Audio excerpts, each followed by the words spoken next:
In the last video I made on my other channel, I mentioned Paulo Freire's critical pedagogy. If you haven't seen it yet, I will link it up here. So I've been working on my graduate teaching certificate. That's one reason I've been a bit MIA. Now that I'm on school break, I hope to be bringing more helpful videos to you all. I started this channel out mainly with a passion for online ESL teaching, and I'm not doing too much online ESL teaching other than some private tutoring here and there. But I figured I can share all this wealth of knowledge that I'm gaining from my graduate certificate program. So one glaring fact that is often missing when I read about Paulo Freire in my texts for class is the fact that he was a Marxist. He was a neo-Marxist from Brazil. As I read about Freire in my text, however, we do see here that he called for a transformative education that would liberate impoverished students from the oppressed state. And also as teachers, that we are to think about ways to transform our power relations. So this is all very Marxist language. So why do they never mention the fact that he was a neo-Marxist? I see when you pick up his most popular book, Pedagogy of the Oppressed, it's actually pretty clear that he was a revolutionary thinker. As it says here in the very first page, Paulo Freire, from 1921 to 1997, was a revolutionary Brazilian educational theorist. Heavily influenced by Hegel as well as Marxist and anti-colonialist thinkers, Freire promoted the liberation of the working classes through a cooperative teacher-student educative model. So I've been listening a lot to these videos on new discourses by James Lindsay. I'm also reading his book here. It's actually about critical race theory, which is one of the critical theories that's probably most popular nowadays, at least in the area where I'm living. But I'm not here to talk about critical race theory today.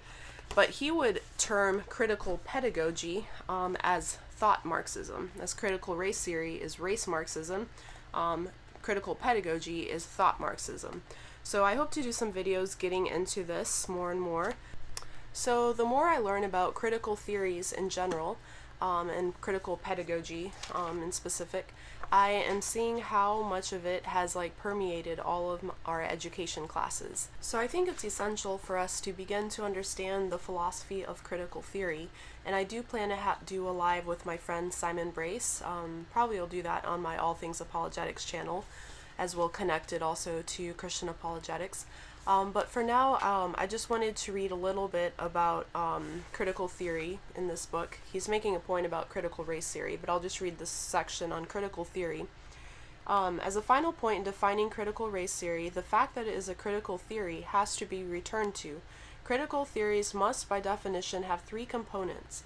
Number one, an idealized vision for society, a means of critiquing society for not living up to that vision, and engagement in social activism consistent with these two goals, and termed praxis, from the Greek to act, as described by Delgado and Stefanik in Critical Race Theory and Introduction.